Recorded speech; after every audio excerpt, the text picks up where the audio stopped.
command in his gospel, thus pray, our Father who art in heaven. ኦኬ እንደነሱ አትጸልዩ ካለ እናንተ ደግሞ ክርስቶስ ራሱ እንዳስተማረን እንደዚህ አይነት ጸሎት ጸልዩ ተባለ። ጸሎት ግዴታ ከሆነ መጾም ግዴታ ነው ማለት ብትጾሙ ችግር ብትጾሙ ይሻላል። እንደዚህ በዚህ ቀን ብትጾሙ ይሻላል አይነት ሪኮሜንዴሽን ሳይሆን አንዴ ልጨርስ ከነ ኦኬ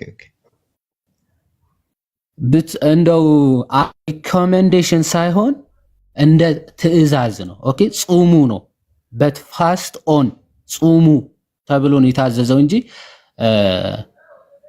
እንደ ሰጀሽን አይደለም። ሰጀሽን እና ትእዛዝ የተለያዩ ነገሮች ስለሆኑ ማለት ነው። እሺ ቀጥል።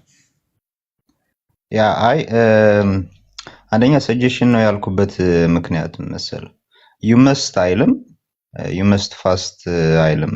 ትእዛዝ ሲሆን you must ምናምን ከሆነ ትእዛዝ ነው ትላለህ፣ ግዴታ የሆነ ትእዛዝ ነው። ግን ደግሞ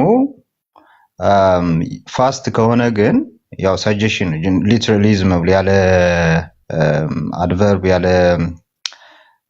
እንትን ምናምን የሆነ ያለ ማስጠንቀቂያ ምናምን ወይ ደግሞ ያለ ኮንሲኩዌንስ ካላስቀመጠው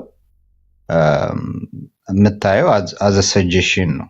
ኮንሲኩዌንሱ ምንድነው ካልጾምክ? እሺ ለምሳሌ ኦኬ አሁን ይሄ መስት አይደለም ሰጀሽን ነው ያልከው ከየት አምጥተህ ነው? መስት ስለማይል አለባችሁ ስለማይል መስት ለእያንዳንዱ ትእዛዝ መስት መጻፍ አለበት እንዴ? ለምሳሌ ከእኔ በቀር ሌላ አምላክ አታምልኩ ወይም ደግሞ ሰንበትን አክብሩ አታመንዝሩ ሲል ልታመነዝሩ ማለት ግዴታ አታመንዝሩ ግዴታ የሚል ካልተጻፈ በቃ አይ ባታመነዝሩ ይሻላል ማለት ነው እያልክ ነው እንዴ የምትረጉመው? አታመንዝሩ ነው እንጂ የሚል በሱ እኮ ኮንሲኩዌንስ አለው እኮ ኮንሲኩዌንስ አለው። ትእዛዞቹ ላይ ነው ኮንሲኩዌንስ ማን ላመጣልህ እኮ ነው። እኔ በማስረጃ እመጣልሃለሁ። አንተ ግን አንተ እስቲ ችግር የለውም ባትጾሙም አሴር ሰጀሽን ነው እንጂ አሴር ሪኮሜንዴሽን ነው እንጂ ኖርማሊ ባትጾሙትም ችግር የለውም የሚል ኮንክሉዥን ከየት ነው ያመጣው? ኦኬ እኔ እኮ እንትኑን ነገርኩ እኮ ሁለት ፕሮፖዚሽን አቀረብኩኝ። አንደኛ መስት ለመሆን ግዴታ ለመሆን ሁለት ያቀረብኩለት ፕሮፖዚሽን ምንድነው? አንደኛ መስት ሚል መኖር ትእዛዝ አይ ግዴታ እንዲጾም መስት መግባት አለበት የሚለው ራሱ ከየት ነው ያመጣው ነው የኔ ጥያቄ እኮ። መስት መግባት አለበት የሆነ ትእዛዝ ለመፈጸምና ላለመፈጸም መስት መግባት አለበት የሚለው ራሱ ከየት ነው ያመጣው? ከሌለው መስት ሚል ከሌለው አንደኛ መስት ሚል ከሌለው ግዴታን አያሳይም። አንድ ነገር ግዴታን አያሳይም። ኦኬ መስት ከሌለው ግዴታን አያሳይም። ቆይ አልጨረስኩም። ሁለት ነገር ነው። አንዴ ቆይ ወደ መጽሐፍ ሐሳቤን ሳልጨርስ ሁለት ነገር ነው። ይሄ መስት በመስት ነው። መጀመሪያ የመስቱን እንጨርሰውና መስት ከሌለው ያለ ሁለቱ አይሄድም። ያለ ምንና ያለ ምን እንዲሆን ሁለት ነገር ነው ፕሮፖዝ ያደረኩልህ። ወይ ኮንሲኩዌንስ ያስፈልገዋል ወይ ደግሞ መስት ያስፈልገዋል አይደል ያልኩ መጀመሪያ። ወይ ኮንሲኩዌንሱ አለው ወይም ብዬ ነው የጠየቅኩ ወይ ደግሞ ዮሐድ ቅድም ያነሳው የጸሎት ጉዳይ ራሱ አብሮ እዚሁ አንቀጽ ላይ አለ። እሱም ሰጀሽን ነው ማለት ነው። ኮንሲኩዌንስ የለውም አለመጸለይ። የቱ ጋር እሱ ጋር ያለው ኖ አለመጸለይ ነው የሚለው። መስት ፕሬይ አይልም እዚህም ጋር እኮ አይደል ፕሬይ ነው የሚለው ጸልይ ነው የሚለው። ያ መጽሐፍ ቅዱስ እንትን አድርጓታል። አሁን እኮ እሱ ጋር መጽሐፍ ቅዱስ ጋር እንሄዳለን። እዚህ ጋር እንደ እንትን ያላስቀመጡበት ምክንያት መጽሐፍ ቅዱሳዊ ግዴታ አለው።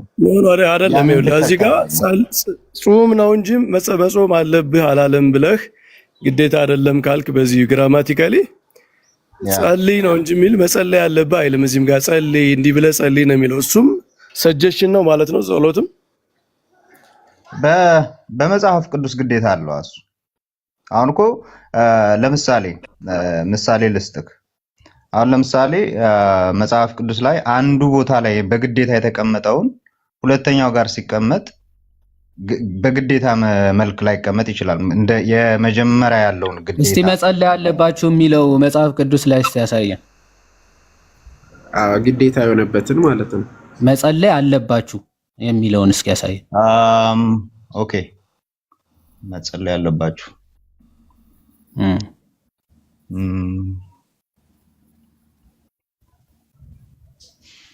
አላስታውስም፣ ግን ግዴታ እንደሆነ በነገራችን ላይ በተመሳሳይ ባይዞ የራስ አሁን ችግሩ ይቅርታ ቀሲስ በዛም አለ በዚህ ግን እዚህ ጋር አንዴ ቆይ ሁልጊዜ በጣም ትልቁ ችግራቸው ምን መሰላችሁ? ለማምለጥ ብላችሁ ዝም ብላችሁ የራሳችሁ ፎርሙላ ሴት ታደርጋላችሁ። እሱ ነው ትልቁ ችግር። አሁን ፎርሙላ ሴት አደረግ መስት መኖር አለበት አልክ። ደን ወደ መጽሐፍ ቅዱስ ልንሄድ ስንል አይ ደግሞ ቆይ ሁለተኛ አለኝ አልክ። ሁለተኛው ደግሞ ምንድነው ስትባል ሌላ ኮንሲኩዌንስ ደግሞ አለ ማለት ሊኖረው ይገባል የሚል አይነት ማለት ነው። ኦኬ እኔ ኮንሲኩዌንስ እንዳለው ቢያንስ አሳያለሁ ማለት ከሐዋርያዊ ቅብብሎች ማለት በአፖስቶሊክ ካኖን አሳያለሁ። አንተ ግን ይሄ ሰጀሽን ነው ብለህ ማለት ሰጀሽን ነው ብትጾሙም ችግር የለውም ብሎ የፈታ አባት ወይም ደግሞ በቤተ ክርስቲያንቱ ፊት ካለ እሱ ማስረጃ ማቅረብ ትችላለህ ወይ? እስከዛ ማቅረብ የምችል ከሆነ አዘጋጅና ቀሲስ ምናልባት ይቅርታ ስላቋረጥኩ ሐሳቡን ይቀጥል። አይ እኔ ልገባ ሳይሆን እዚሁ ማቴዎስ 6 ላይ ጌታ ሲያስተምር ሁለቱንም በተመሳሳይ ስትጾሙ ስትጸልዩ ብሎ ነው የሚናገረው። ስትጸልዩ እንደ ጸሎት ግዴታ ነው፣ ግን የጌታችን ትምህርት እንደሌሎ እንደ ግብዞቹ እንዳይሆን ነው የሚያስጠነቅቀው እንጂ ጸሎት ግዴታ ነው። መጸለይ ግዴታ ስለሆነ ነው ስትጸልዩ እያለ የሚናገረው።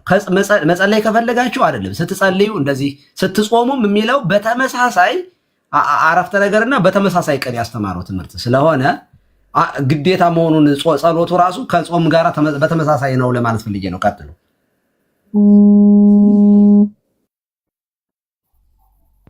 ትክክል ቀሲስ የእግዚአብሔር ይስጥልን። ሁለቱም ማቴዎስ 6:16 ስትጾሙና ስትጸልዩ የሚለውን ሐሳብ አንስተው ነው ሁለቱንም ፖይንቶች የሚያነሱ። መቁ ያወራ ነው በዚያው አብረ የምታነሰው ይዋድ ጤና ይስጥልን ብያለሁ። ፊቱ ማይሰራጥያት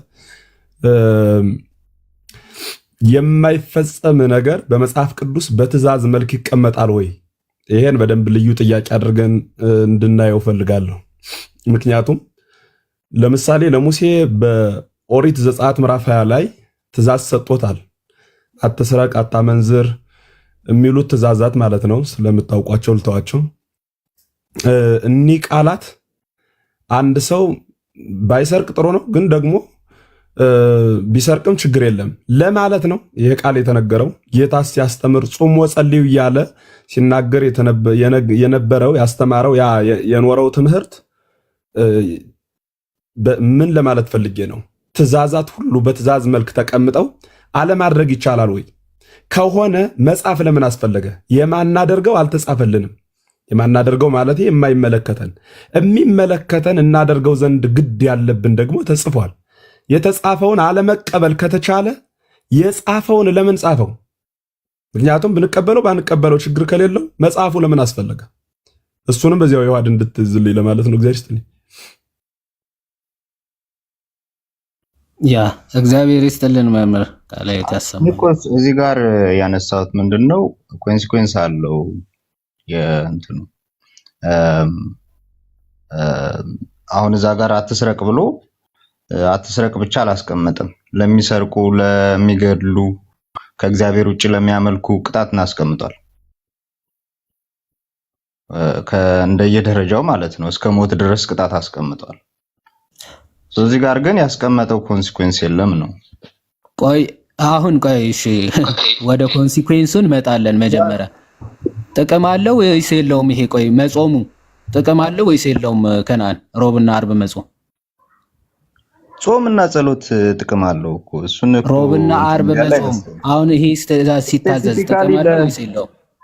ጾም ጸሎት ስፔሲፊካሊ ራሱ ጾም ጸሎት ጥቅም አለው ነው እንጂ የሆነ ቀን ስለዚህ ስፔሲፊካሊ ስለ ሮብና አርብ ነው ያወራሉት።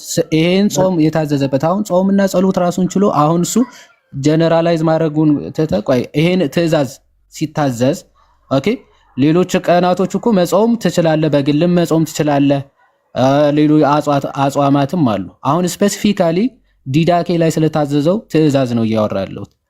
እዚህ ዲዳኬ ላይ ሲታዘዝ the fourth and the preparation days day ወይም ደግሞ the sixth day ማለት ነው። ሲታዘዝ ጾሙ የሚያመጣው ጥቅም አለ ወይስ የለም? ያ እንደ ጾም ነው ጥቅሙ የሚያመጣው እኮ እየነገርኩ ያለሁት አዘ ጾም ነው። እንደ ጾም ማክሰኞና ሐሙስ ብትጾም እንደ ሮብና ዓርብ ያለ ጥቅም ያለ የሆነ የተለየ ከሌሎ የሆነ ዓርብና ሮብ ስለሆነ የተለየ ጥቅም የለውም። ጾም ስለሆነ ነው። ጾም ስለሆነ ነው የሚጠቅመው። ተመልከቱ። ያው ዶን ምንድነው ምን ብሎ ነው የሚጀምረው? but not your fast be with the hypocrites ይላል። እንደ መናፍቃኖቹ እንደ ከሃዲዎቹ ጾማችሁ አይሁን ይልና የነሱ ጾም ምንድነው የሚለው? for they fast on the second and fifth day እነሱ ከሃዲዎቹ በሁለተኛውና በስንተኛው በአምስተኛው ቀን ነው የሚጾሙት። እንደነሱ በነሱ ቀን አትጾሙ ተብሎ ታዞ ያው ማክሰኞና ሐሙስን ብትጾም ችግር የለውም እያልክ ነው። ስለዚህ ስህተት ነው አትቀበለውም ማለት ነው ዲዳኬ? ነው እዛ ጋር እኮ ላለመመሳሰል ነው እንጂ እንትንና ሐሙስና ሰኞና ሐሙስ ስለጾምክ ስህተት ነው ማለት አይደለም። አትጾሙ እኮ ነው የሚለው አይደለም? ስፔሲፊካሊ አሁን ለምሳሌ ቆይ አሁን ለምሳሌ ኢትዮጵያ ውስጥ let not your fast be with the hypocrites ይላል አይልም? ያ ምኑን ነው የሚያያይዘው? የሆኑ ሰዎች አሉ ምን የሚያደርጉ ሰኞና ሐሙስ እነሱ ጋር አትመሳሰሉ ነው ሐሳቡ። በቃ ያ ኖ ከነርሱ ጋር አትጾሙ ወይም ደግሞ እነሱ በሚጾሙበት ቀን አትጾሙ ይልና እነሱ የሚጾሙት መቼና መቼ ነው ይላል? the second and the fifth day አይደል? የስስ እነሱ ጋር መመሳሰሉን ነው እንትን ያለው እንጂ ቆይ በዚህ ቀን ስለጾምክ ችግር አለው አይልም። ማክሰኞና ሐሙስ ምጾመው ከሮብና ዓርብ ከምጾመው እኩል ነው እያልከን? የስ ለኔ ምንም ችግር የለውም። ስላንተ አይደለም ከናን አንተማ ከፈለክ የሙስሊምም ጾም እኔ ምን አገባኝ ከናን ስለ እኔ ለኔ ችግር የለውም እንዳትለኝ። አሁን ስለዚህ ስለ ዲዳኬ ስለሆነ እያወራን ያለነው ዲዳኬ ላይ ሰከንድ ኤንድ ፊፍዝ ዴይ አትጾሙ ብሏል አላለም? አዎ ብሏል። ነገር ግን የነሱ ጋር መመሳሰል መቼና መቼ ጾሙ ነው የተባለው? ቆይ መቼና መቼ ጾሙ ተባለ? ሮብና ዓርብ በአራተኛው ቀን። ለምንድን ነው ሮብና ዓርብ ጾሙ የተባለው? ለውጥ ማለት ስፔሲፊካሊ ቀኑ ምንም ከነዛ ለምን ቅዳሜና እሑድ አይጾሙ? እነሱ ሁለተኛና አምስተኛ ከሆነ የሚጾሙት አንተ ለምን አንደኛና አራተኛ ኦር አንደኛና ሁለተኛ የፈለከውን መርጠህ ለምን ይሄን መረጣችሁ ብለህ ጠይቃቸው እነሱን። እኔ እኮ አብሬ አላመረጥኩም እንዴ ላይክ ዲስ በቃ ምንም አሁን ሮብና ዓርብ መጾም መረጣችሁ እነሱ ምክንያት አላቸው። አንተ አታውቀውም፣ እኔ አውቀዋለሁ። ለምን እኔ የአባቶቼ ልጅ ስለሆንኩኝ ምክንያቱን አውቀዋለሁ።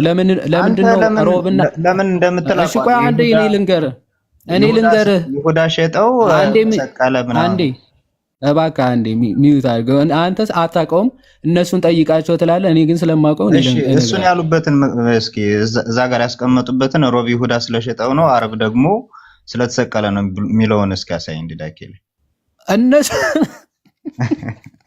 እኮ ባይዘው ከናን ይሄ ኤግዛክት ወርድ ፋላሲ ፕላስ በጣም ብዙ አይነት ፋላሲዎች እጭቅ አድርገህ እያወራ ነው። ኦኬ ስፔሲፊካሊ ሮብና ዓርብ ተመችቷቸው እንደው ደስ ስለሚሉ ቀናቶቹ ምናምን አይደለም። ኦኬ ምክንያት አላቸው አባቶች ቀናት ሲመርጡ ማለት ነው። ቆይ አንድ የሚዩት አድርገው እባክህ፣ ተደርበኝ አትጩህ። አሁን ማስረጃ እንትን ስትል ዝም ብለህ ተከታትለኝ አታውራ ስርስሬ። ለምን እንዳሉ እኔ ከዲዳኬ ግዴታ መሆን የለበትም። እሺ ሐዋርያቶቹ ይሄንን ሲወስኑ ለምን ይሄን እንደወሰንን እንድታውቁ ብለው በዝርዝር መጻፍ አይጠበቅባቸውም። በቸርች ሂስትሪ ወይም ደግሞ በትውፊት የታወቀ ትምህርት ስላለ ነው። ሮብና ዓርብ የመምረጣቸው ምክንያት በአባቶች አሳያለሁ ማለት ነው። እሺ በአባቶች ነው አሳያለሁ። አሁን ሚዩት አድርገው አንዴ ምክንያቱን። እሺ ለነገሩ እኔ ከማወራ በአባቶች ላውጣልህ አንዴ። እሺ ከናን ግን እየተማርክ አደራ እንደዛ ሐሳብ ለትምህርት አድርገው። ምክንያቱም ተምረህ ፕራክቲስ ማድረግ አለብህ፣ መሬት ላይ ማውረድ አለብህ። አረ እኔ እኮ ይሄንን ትውፊት እኮ አውቀዋለሁ። ምንም ጀመር በውሃ ብቻ 40 ቀን የሚጾም ሰው ሲጀመር እንደው በዚህ ደረጃ መከራከርም አልነበረበትም። ይሁን አይ ቀሲስ ፖለቲካ ጀመሩ። በዚህ አጋጣሚ ምንድነው ማለት ጥቅሙም በዛውም ብንነግረን ጥሩ ነው። እስከሚመጣ ከናኒ ማለት ጥቅሙ ምንድነው? የጾሙ ምን ብለህ ነው የምትጾመው? ማለት ምን ያስገኝልኛል ብለህ ነው የምትጾመው? ማለት ምኑን ጾም ለምንድን ነው የምትጾመው? ምን ይሰጣል? እንግዲህ እሱን ለራሴና ለእግዚአብሔር ስለሆነ የምጾመው ለሰው ስለማልጾም እሱን ለእግዚአብሔር ነው የምነግረው። አይ ይኸው በነገራችን ላይ ተጽፏል። አሁን አንተ መጽሐፍ ቅዱስ ላይ ተጽፏል። እንግዲህ ለምሱን ንገሩ ካልክ እዚያው መጽሐፍ ቅዱስ ላይ እዚያው ጌታ የተናገረበት ላይ ማለት ነው። ግን አንተ ያለው አሁን ለአማኞች እኮ እንድንጠቀምበት ነው። አንተ በጣም መሰረታዊ ጥያቄ ነው የጠየቀህ ዲያቆን መኩ እግዚአብሔር ይስጥልን። ለምን ትምህርት እኮ ነው እየተማርን ያለው። ንገራቸው ለተከታዩ ለአንተ ቤተ እምነቶች ጥቅሙን ንገራቸው እስኪ እንስማህ። እኛም ስናስተምር እነሱም እንደዚህ ይጾማሉ። የሚጾሙበት ምክንያት ይሄ ለዚህ ለምሳሌ የጥንት ፈላስፎች ለጤና ለእድሜ ይጠቅማል ብለው ይጾሙ ነበረ። ከመንፈሳዊ ዓለም ጋር በማገናኘት ሳይሆን ለጤንነት ብለው የሚጾሙ ነበሩ። አንተ ምጾመው ለምንድን ነው? ጥቅሙ ምንድን ነው የሚለው ቬሪ ኢምፖርታንት እንዴ ንገረን እኮ። እኔ ምጾመው ስፔሲፊካሊ ለፐርፐዝ ነው። ለፐርፐዝ ማለት ንገረን። እሱን ፐርፐዙን ነው እኮ ያለህ እኮ ፐርፐዙን ንገረን እኮ። የግል ፐርፐዝ ነው እሱ የሚሆነው ቀሲስ እንዴ። የግል እኮ ለእግዚአብሔር የሚነገረውን ሚስጥረኛ እግዚአብሔር ነው፣ አደባባይ አይደለም እንዴ። መጽሐፍ ቅዱስ ግን አይናገርም እንዴ? መኩ ቀጥልሽ። መጽሐፍ ቅዱስ የሚናገርባቸው አሉ። አሁን ቅድም ያነሱት ያለ ጾም ያለ ጸሎት አይነቱ አጋንንት አይወጣም። እንደዚህ አይነት ነገሮች አሉ። እንደዚህ አይነት ነገሮችን ማንሳት ይቻላል። ነገር ግን አሁን እየተጠየቁ ያለው ለምንድን ነው? ለአንተ ለግልህ። እኔ ለአጋንንት አልጾምም። አሁን ከናን ሰላም ብያለሁ። ይቅርታ በመኩ አካውንት መጥቼ ነው። ጋዲ ነኝ። ጋዲ እኔ እኮ ግራ ገባኝ። እፈልጋለሁ። ሰላም ብያለሁ። ቀሲስ ይፍቱኝ ባርኩኝ። ሁላችሁንም ሰላም ብያለሁ። አይ አሁን የተነሳው ሐሳብ ላይ አንድ ሐሳብ እንትን ለማለት ቅዱስ አትናቴዎስ እዚህ መጀመሪያ ሌተር አንዱ ላይ ማለት ነው ፌስታል ሌተሮቹ አለ አይደል? የፋሲካ መልእክቱ ላይ የፋሲካ መልእክቱ ሌተር 1 ቁጥር 5 ላይ እንግዲህ በጊዜው ስለነበረው ያው ስለ ፋሲካ ጾም ሲያወራ ከዚህ ጾም አንፃር እንዲህ ብሎ ይናገራል። ሜቢ እሱን ሐሳብ ልንገርህና ይሄን ሐሳብ እንዴት ታየዋለህ? ፎርናት ላሳይ ካሜራ ከፍቻለሁ። ምን ስለየትኛው ጾም ነው? ጾም አይ ችግር የለውም። ስለ የትኛው የሚለውን እናወራበታለን። አንዴ ምን እንደሚል አሳየና ስለየትኛው ጾም ብለክ ስለተነሳ ነው። እሺ ስለየትኛው ጾም ነው? እዚህ ጋር ሌተር ዋን ላይ ቆይሽ ችግር የለውም። የፋሲካ ጾም አይደል? ያው ፌስታል ሌተር የፋሲካ መልክ ስለሆነ የፋሲካ መልክ አይ እሱማ ስለ ፋሲካ ነው። እኔ ፐርፐዙ ላይ ትኩረት ማድረግ ስለፈለኩ ነው። ቁጥር 5 ላይ እንዲህ የሚል ነገር ይናገራል። እሺ ይቅርታ። እሺ እንዲህ ይላል ይታያል አይደል? ከናን ያ For not only does such a fast as this obtain pardon for souls, but being kept holy, it prepares the saints and raises them above the earth. ይላል አይደል?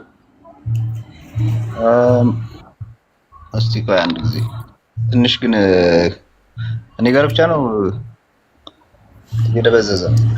ኦኬ አይታየም? ኦኬ አሁን ይላል ይኸው ዙም ያደረኩ ላሳይ ችግር የለውም። For not only does such a fast as this obtain pardon for souls ይላል። ለነፍስ ይቅርታ ብቻ አይደለም የሚያሰጠው፣ ነገር ግን ቅዱስ አድርገን ከያዝነው it prepares the saints ቅዱሳንን ያዘጋጃቸዋል ከምድርም ከፍ ከፍ ያደርጋቸዋል ይላል ቅዱስ አትናቴዎስ። እሱንም እንደዚህ አይነት እንትን አውግስቲንም አለው። አውግስቲንም ያስቀምጣል እንደዚህ አይነት ነገሮች። ግን መጽሐፍ ቅዱሳዊ መሰረት አላቸው ወይ ነው? ስለዚህ አሁን አትናቴዎስ ስለዚህ ለነፍስ ይቅርታ ይሰጣል ሲል አትናቴዎስን አትቀበለውም ማለት ነው አይደል? የት ነው መሰረት ያደረገው አትናቴዎስ? አይ አይደለም፣ አንተ አሁን ከየት ነው ያመጣው የሚለውን እንተውና አትናቴዎስን አትቀበለውም ማለት ነው ያሳቡ። አትናቴዎስ ራሱ በእንትን ላይ ምንድነው ያለን? በዛው በፋሲካ መልእክቱ ላይ የድነት ፋውንቴን የሆኑ እነዚህ ቅዱሳት መጻሕፍት ብቻ ናቸው ብሎናል አይደል? አይደለም እኔ እሱን እኮ ነው አሁን እሱንም እኮ በሌላ መልኩ ስለተረዳችሁት እናንተ አሁን እዚህ ሐሳብ ላይ ቆይ አይ እኮ እሱ ከየት ነው ያመጣው? እሱ ራሱ እነዚህ ብቻ ናቸው የድነት ፋውንቴንስ የምናገኛቸው እነዚህ ብቻ ናቸው ብሎን አይ ከዛው ታች ላይ የሚዘረዝራቸው ብዙ ነገሮች አሉ። አሁን ቆይ ወደዛ እንሂድና ከረሷ እንውጣና አትናቴዎስ ይሄን ነገር ሲናገር ተቀበለዋል አትቀበለውም ነው የኔ ጥያቄ። ጀስት ይሄን ጥያቄ ብቻ መሰረት ካለው በደንብ 100% መጽሐፍ ቅዱሳዊ መሰረት ካለው 100% ያለ ምንም ማቅማማት ነው የምቀበለው። ስለዚህ አንዴ አብረህ እንድትመልሰው ቅድም እኮ በውሃ 40 ቀን የሚጾሙ ሰዎች አሉ ብለናል። 40 ቀን ሙሉ በውሃ የሚጾሙት ዊዛውት ኤኒ ቤኔፊት ነው እንዴ? ማለት እንደዚህ የኃጢአት ስርየት የመዳን ምናምን ጋር ተያይዞ እንደዛ ብለው ካስቀቡ እንደዛ ብለው ቀጥለ ጋዲያይ ቀጥለ እንደው እንዲያዝልኝ ብዬ ነው። አይ እኔም እንትን ማለት የፈለኩት መኩንም አንድ አፍታ እስቲ ሐሳብ ልስጥ ብዬ የተቀበልኩት ምንድነው ያው እንግዲህ ከናን እንዳያችሁት ከናን ብቻ አይደለም ባይዘው ቀደም የገቡት ሉተራኖችንም አስገብታችሁ ብትጠይቋቸው ብዙ አባቶች ጽሑፍ ውስጥ ይሄን ነገር እንመለከተዋለን በጥንታውያን አባቶች ውስጥና የአባቶች ተቃራኒ ነው ማለት አልኩ እኮ ጋዲ እሱ ብቻ አይደለም ኦግስቲን ራሱ ነው አይቻለሁ ኦግስቲን ላይ ራሱ እዛ ከናን ግድ የለም አሁን እኔ የሱን ጥቅስ እንጂ ጌታችን ጾምን እኮ ራሱ መጽሐፍ ቅዱስ ላይ ነው በአባቶቹን ሳናይ ጌታችን ጾሞ አጋንንትን ድል አድርጎበታል ጾም እንዴ ከዚህ በለጠ አጋንንት እኮ ነው እኛን እኮ ከእግዚአብሔር መንግስት የሚያወጣል አይደል እንዴ በጾም አጋንንት ድል እንደሚነሳ ሐዋርያት ጠይቀውት መልሷል እሱ ራሱ ተፈትኖ በጾሙ ድል እንዳደረገ መጽሐፍ ቅዱስ ይነግረናል። ስለዚህ ይሄን ፕሩፍ የሆነ የጾምን ጥቅም እያየን እሺ ቀጥሉ። ለማንኛውም ሰላም ላንተ ይሁን። እኛንም እኮ ያለ ጾም ያለ ጸሎት አይወጣም ብሎ በጾም በጸሎት ያጋር ታዲያ ለምንድን ነው የምትከራከረው? ኖ እዚህ ጋር የሚለው የፓደን ነው የሚለው አሁን እዚህ ጋር የሚለው ነው መጽሐፍ ቅዱሳዊ መሰረት ምንድነው ፓደን እንደሚያስገኝ ማንኛውም እሺ ዮሐዴ አሳየን ማለት ይሄን እንደምደም ማለፍ እንችላለን። በቃ ማለት ጥቅሙም ራሱ ብትጾሙ ራሱ ጥቅሙንም አታውቁም ወይም ደግሞ አትቀበሉም ምንም አይነት ጥቅም አይሰጥም ብላችሁ ነው የምታምኑ ማለት እንችላለን። ወይም ደግሞ ከቻልክ እስቲ ለኦዲየንሱ አስታውቅልኝ ማለት ይሄ ጥቅም ያስገኛል ልክ እንደ አትናቴዎስ የምትቀበል ከሆነ መቀበል ካልተቀበልክ ደግሞ አንቀበልም ማለት አትናቴዎስን አልቀበልም አላልኩም። የምቀበለው ግን ምንድነው መሰረቱን ከየት አግኝቶ ነው እንደዚህ ሊለን የቻለው አትናቴዎስ የሚለውን ማየት ከቻለን በትውፊት ውስጥ የጌታ ትእዛዝ ነው አይደለም? ከናን ይሄ ኃጢአት ስርየት መስጠት በጾም የጌታ ትእዛዝ ነው ወይስ አይደለም? ጾም መጀመሪያ ጾም ማን ጾም አለን እኮ የጌታ ትእዛዝ ነው። ቴንኪዩ ከሐዋርያት ትውፊት ውስጥ ደግሞ ይሄ መጥቷል ወይስ አልመጣም? መምጣቱን ማስረጃ ስጠኝ እስኪ። አትናቴዎስ ራሱ ማስረጃ ነው። አትናቴዎስ ያለው የመዳን ትምህርት የመዳን ፋውንቴን ያለው በእነዚህ መጽሐፍት ብቻ ነው ብሎ እሱ ራሱ ነግሮናል። ርዕሱን ሽፍት አታደርገው ከናን ርዕሱን ሽፍት ማድረግ አይደለም ራሱን አትናቴዎስን ምስክር አድርጎ መጥራት ነው። በቃ ዮሐዴ ቀጥል። እኔ እኮ ከናን ለምን የማይገጥም ነገር እንደምታወራ አይገባኝም እኮ። ጾም ግዴታ ነው ተባለ። ጾም የሚያስገኛቸው ጥቅሞች ግን በአፖስቶሊክ ትራዲሽን በኩል ተቀብሎ ኦኬ የሚሰጣቸው ጥቅሞች አትናቴዎስ ገለጸ። ኦኬ ከመጽሐፍ ቅዱስ የወጣ እኮ አይደለም። ጾም አስፈላጊ ነው ተብሏል። ለምን የሚለውን አትናቴዎስ ዘረዘረለት። ከየት አመጣው? ባይዘው ከትውፊት የተለየ ነገር አትናቴዎስ ማለት መጽሐፍ ቅዱስን ከትውፊት ነጥሎ በጭራሽ አይናገርም። እሱንም ያለ ርዕሱ ስለሆነ እንጂ ሌላ ጊዜ በሰፊው እንሄድበታለን። ቅድም ግን ላልከው እስቲ ዝም ብለው እንደው ከነሱ ለመለየት ብለው ብቻ እንጂ ምንም የተለየ ቀን አይደለም ሮብና አርብ ሌሎቹንም ማድረግ ትችላለህ የሚል ሐሳብ እያነሳ ነበር። የተለየ ትርጉም ግን አለው። ሰኞና ሐሙስ አጾም ጋድ ይዋድ ሰኞና ሐሙስ ብቻ አጾምም ሰኞና ሐሙስ ብቻ አልጾምም። ለምን ብዬ ነው ሰኞና ሐሙስ መርጬ የምጾመው? ያብይ ጾም ሲሆን ሰኞና ሐሙስ እንትን ትላለህ ማለት ነው፣ ትዘለዋለህ። ሰኞና ሐሙስ ለብቻ አልኩ እኮ ለብቻ አልኩ። ለዛ ነው ለብቻ ብለዋል። እዛ ጋር ለብቻ የሚል አስቀምጧል። እስኪ ለብቻ የሚል እነሱ አንተ አማርኛ አንተ በጣም እንትን እንደ ባይዞ ቃላቶች እኮ ለብቻ እነዚህ ብቻ ተብለው እኮ ሊጻፉ አይጠበቅባቸውም። አንተ ለብቻ ቆይ አንዴ ቆይ እዚህ ጋር ሂፖክራሲ ሁለተኛው ቃል መርቂያንስ የሚባሉት ሰኞና ሐሙስ ነው የሚጾሙት። ለዛ ነው እንትን ይላል። እንደውም ግዕዛችን ምናልባት ቀሲስ የሚያግዙኛ አሕዛብ ይጾሙዋ አዎ ከመመርቅያን በአመፃ እንትን እንደ መርቅያን በአመፃ አሕዛብ ሰኞንና ሐሙስን ይጾሟታል ይልና እኛ ግን ክርስቲያኖችን ግን የጌታን ቀን ወይም ደግሞ ሮብና አርብን እንጾማለን ብሎ በግልጽ ይናገራል። እና ፐርፐዝሊ እነሱ ሰከንድ ኤንድ ፊፍዝ ይጾማሉ ተብሎ ሲነገር ሰከንድ እና ፊፍዝ ብቻ ነጥለው ስለሚጾሙ ነው የሚጾሙ ስላሉ ማለት ነው። ሁለተኛ ቀንና አምስተኛው ቀን መርጠው ማለት ነው። ስለዚህ እነሱ ይሄንን ይጾማሉ፣ እኛ ግን የምንጾመው እየጠየቀኝ የነበረው ቅድም ስለ ሙሉ ሳምንት ጾም እኮ አይደለም እየተወራ ያለው። ቀናቶች ተመርጠው ሁለተኛውና አምስተኛ ቀን የሚጾሙ አሕዛብ ናቸው ወይም ደግሞ መናፍቃን ናቸው። ሰከንድ ኤንድ ፊፍዝ ማለት ይሄን ብቻ መርጠው እንጂ ጾም ስትጾምማ ሳምንቱ ሙሉ እኮ አልለየህም። ሰኞና ሮብ ምናምን አርብ እኮ አይደለም። አርብም ሮብም እኮ ትጾማለህ። በዛ የአብይ ጾምማ ቀን ሊሚት የለው። እንደ አሕዛብና እንደ መናፍቃን ግን ለይተህ ነጥለህ ሁለት ቀናቶች ለዛውም ሰኞና ሐሙስ ግን ጋር ነጥቡ እነሱ ጋር መመሳሰልን ነው ማለት ነው የሚያመለክተው እንጂ መመሳሰል አይደለም። መመሳሰል ሳይሆን እነሱ ሆን ብለው በአመፃ ነው አንደኛውና አምስተኛው የሚጾሙት። ምክንያቱ እንትን እኮ ነው እነሱ ለአይሁድ ሰኞና ሐሙስ የሚጾሙበት ኢንቴንሽን እሱን አንቀበልም ነው። ሰኞና ሐሙስ የሚጾሙበት ኢንቴንሽን ሌላ ነው። እነሱ ከሕግጋት ከተሰጡበት ቀን በትራዲሽናቸው በዚህ ቀን ሙሴ የተቀበለ ምናምን እያሉ ቀኑን ስለሚያወጡ ከዚያ ጋር የተያያዘ ነው እና በእነዚህ ቀናት ኤክስትራ የሆነ መርሲ ከእግዚአብሔር ዘንድ እንቀበላለን ብለው ስለሚያምኑ ነው።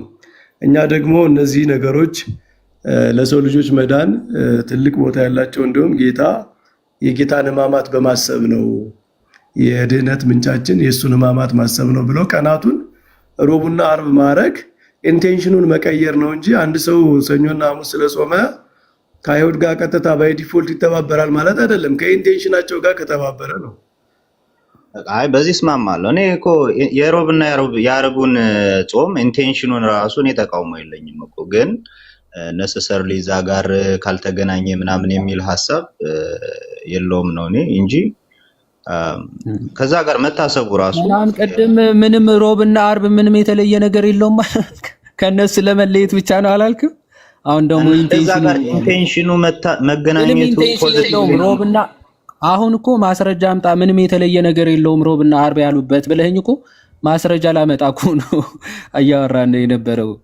እኔ ባይዘው ያልኩትን በደንብ አዳምጠኝ ሆዴ ይሄን እዛ ጋር ሮብና አርብ የሆነበት ምክንያት ካለ እስቲ አምጣ ብለህኛል አላልከኝም? ብዬሃለሁ ግን እኔ ያልኩት አሁን እሱን አይደለማ። ምክንያት አለው ሮብና አርብ የሆነበት ምክንያት አለ።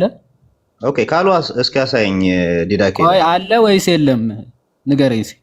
ኦኬ ዲዳኬ ላይ እንደዛ ካለ አሳየኝ።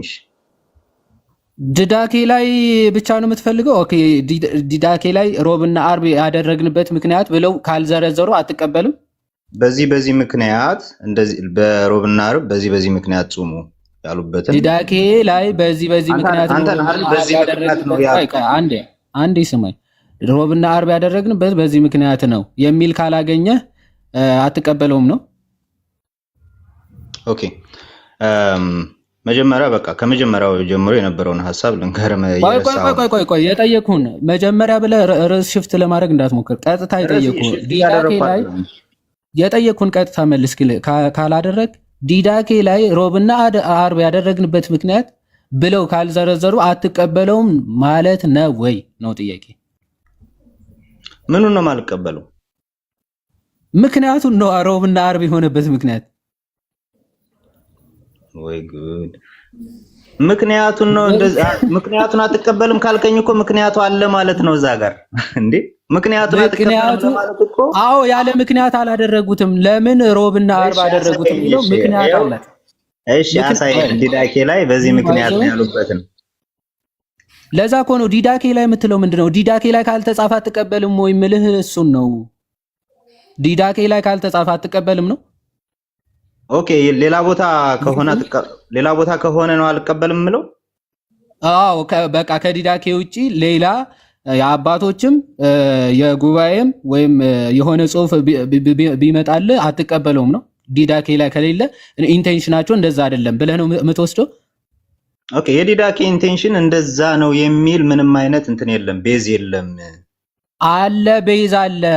ኦኬ ዲዳኬ ላይ እንደዛ ያሉበት ይሄ ነው ምክንያቱ። ቀን የመረጡበት ቀን ሪዝን አለው። ዝም ብሎ ራንደምሊ ከነርሱ ለመለየት ብቻ ብለው ኦኬ የሆነ ቀን ሰሌክት አያደርጉም። ኦኬ እንደው ዝም ብለን እስኪ ለምን አራተኛ አሉ እንዴ? አይ በቃ በሳምንቱ የሆነ 2 ቀን መርጣችሁ አድርጉ። ከነሱ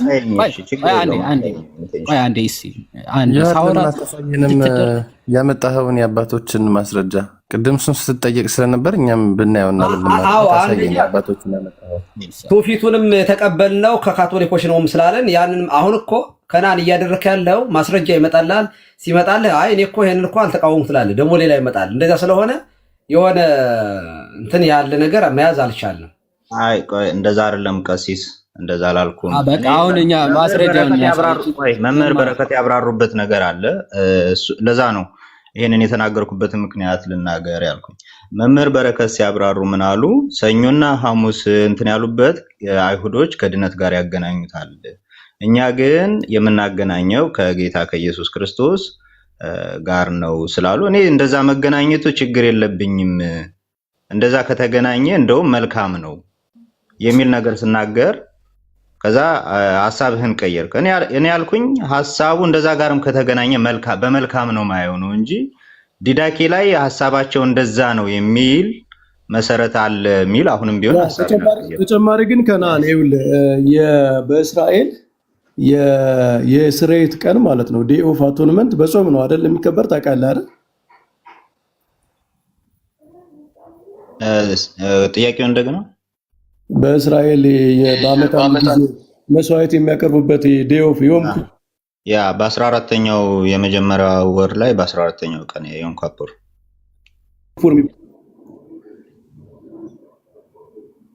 ይሰማል። ይዋድ ግን ልትቀር ነው ይሰማል። ተቋረጠ። አዎ በመሃል ጠፋ። አይ ይሰማል። እስራኤል በዓመት አንድ ይቆራረጣል። ካህናት ወደ የሚገባበት ስልክ ገባባቸው መሰለኝ እና ነዳጅ ሙሉ ስልክ እየገባብኝ ነው። ይቅርታ አሉ አሁን ይቀጥሉ መምህር። እስራኤል በዓመት አንድ ጊዜ ሊቀ ካህናቱ መስዋዕት አቅርቦ ወደ ቅዱሰ ቅዱሳን የሚገባበት ቀን በጾም ነው። ህዝቡ በጾም ነው የሚያከብሩት። በሌዋውያን ምዕራፍ 23 ላይ በዚያች ቀን ሰውነታችሁን አስጨንቋት የሚል ትእዛዝ አለ እና እስራኤል እየጾሙ ነው ያንን ቀን የሚያከብሩት ማለት ነው። እና አሁን አርብ ዲዳኬ ላይ አርብ ጾሙ ሲል አርብ ጌታችን የተሰቀለባት ቀን ነች። የክርስቶስን ሕማም ከዛ ሊቀ ካህናቱ መስዋዕት ከሚያቀርብበት ስርየት ከሚገኝበት ቀን ጋር የተገናኘ ከዚያ የተነሳ ትርጉም ውጭ ምን ትርጉም ነው አንተ ልትሰጠው የምችለው? ኢቭን ባይጽፈው ዲዳኬ ላይ ያለው ጸሐፊ ከክርስቶስ ሕማም ጋር ባይ ዲፎልት የታወቀ ነገር ስለሆነ ቢተወው እንኳ አንተ ሌላ ትርጉም ልትሰጠው ትችላለህ። ከዚህ ውጭ የስርየት ቀን ነው አርብ፣ የሚጾም ቀን ነው በአይሁድ ትውፊት። አይሁድ በጾም የሚያከብሩት ነው። ስለዚህ የክርስቶስን ሕማም በጾም አስቡት ከማለት ውጭ ሌላ ምን ትርጉም ሊሰጠው ይችላል? እስኪ አሁን ቴዎሎጂካሊ ራሱ እኔ ቴዎሎጂካሊ እኮ ምንም አይነት ትርጉም ልንሰጥበት የምንችልበት ቤዝ የለም። እኔ እንደሱ አሁን ዮሐድም እኮ ጠይቆኛል። እሱን ለምንድን ነው ታዲያ ያለው አለኝ። ያንንማ ምንም የተናገሩት ነገር የለም። እንደዚህ ነው ልላል። ስለዚህ ኦልሬዲ ዲፎልት ነው አይደለ? ከክርስቶስ ሕማም ጋር መያያዙ የአርብ ጾም ዲፎልት ነው ልንልበት የምንችለው ምን እንትን አለን?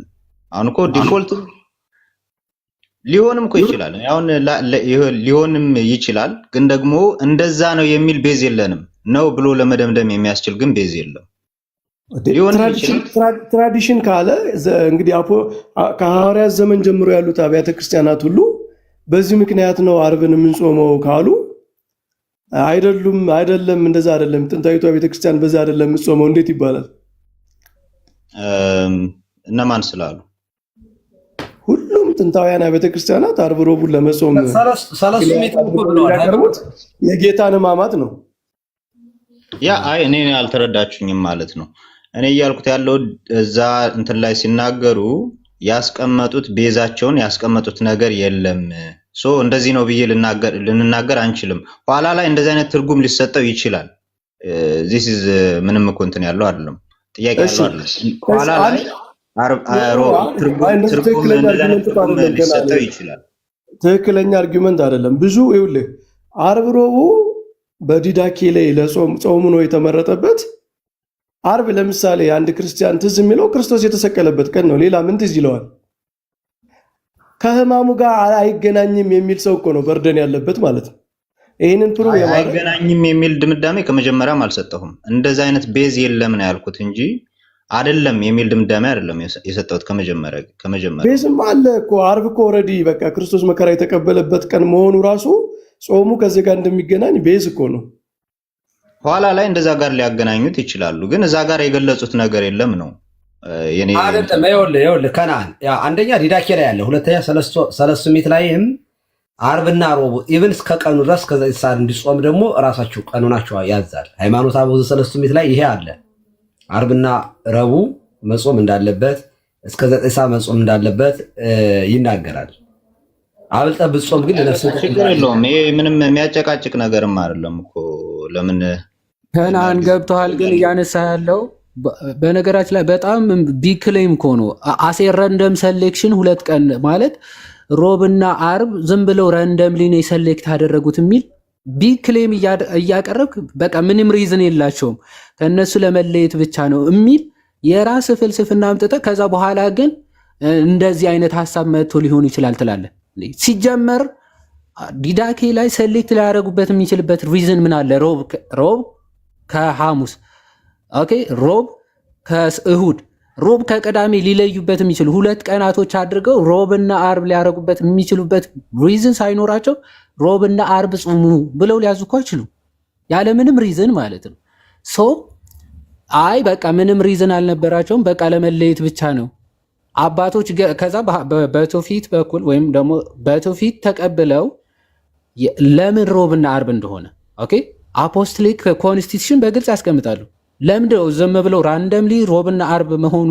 እንደው ራንደም ሴሌክሽን ነው ከነሱ ለመለየት ነው አይደለም? ምክንያት አላቸው እንዳልኩ መሆኑ። እንደዛ ከሆነ ጥሩ ነው። ግን እኔ መጀመሪያው ነው ያልኩት እዛው ዲዳኬ ላይ ግን ምንም አይነት ፋውንዴሽን የለም እንደዚህ ነው ልንል የሚያስችል አለ። ፋውንዴሽን አለ። ሮብና ዓርብ እንጾማለን። ፋውንዴሽኑማ ሮብና ዓርብ ብለው መምረጣቸው ራሱ ከሌሎች ቀናቶች ለይተው እሱ ራሱ ሪዝን ነው።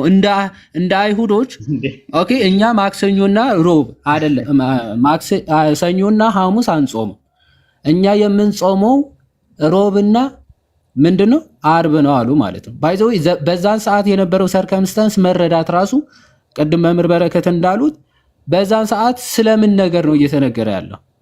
ኦኬ፣ ነገረ ድህነት ሮብና ዓርብ መጾሙ የተለየ ጥቅም አለው የሚል ነገር ስላመጣህ ነው ይዋል። አዎ ጥቅም ባይኖረው ሮብና ዓርብ ሰሌክት አድርገው ጾሙ ባላሉ ማለት ነው። ኦኬ፣ ጾም ጥቅም አለው ብለሃል። ምን አይነት ጥቅም አለው? ቆይ እስኪ አንዴ ላይ ይቅርታ፣ አማን ክርስቲያንም ጆሲም ዘማርያምም ኤኒታይም መግባት ትችላላችሁ። ቆይ እኔ ግን አብሬ እንድታነሱ ስለ ጥቅሙ ሲታሰብ ዓርብ ነገረ መስቀሉን እያሰበ አንድ ሰው ቢጾም ጥቅም የለውም እያልከን ነው? ዓርብ ነገረ መስቀሉን እያሰበ አንድ ሰው ዓርብ ቀን ረቡዕን ምክረ አይሁድን እያሰበ ቢጾም አንድ ሰው ዓርብ ስለ ጌታችን መስቀሉ ለእኔ ዋጋ ስለተከፈለው ነገር እያሰብኩኝ ብጾም ጥቅም የለውም እንዴ?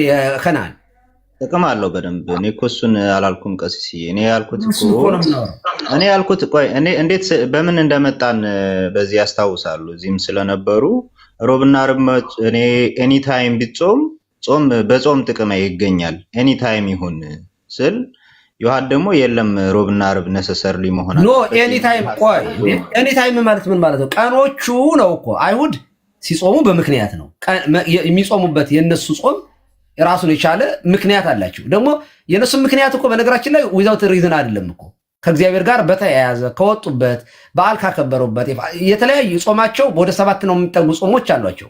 ዊዛውት ሪዝን ነበር የሚጾሙት። ኦኬ እኛ ግን ክርስቲያኖች ስንጾም መስቀሉን እያሰብን ከዛ የበለጠ እኮ ነው የሚሆነው። እንደው መስቀሉን እያሰብኩ የምጾም ከሆነ ጥቅሙ ሐዋርያት ይሄን ሲወስኑ ማለት ዲዳኬም ላይ ያለውን ስናይ ይሄን ውሳኔ ሰለስቱ ምዕትም ቀኑን ጨምረው ይሄን ነገር ሲናገሩ ከዚህ የበለጠ ምን ጥቅም ሊኖር ይችላል እኮ ነው እያልን ያለ ነው። ኖ እኔ ቆይ ቀሲስ እኔ እኮ ከጥቅሙ አንፃር አይደለም። አሁን እኔ ከቀኑ አንፃር ነው። ቀኑ አይደለም ጥቅምን የሚያመጣው እኮ ቀኑ ራሱ ጌታ የተሰቀለው ዓርብ አይደል እንዴ?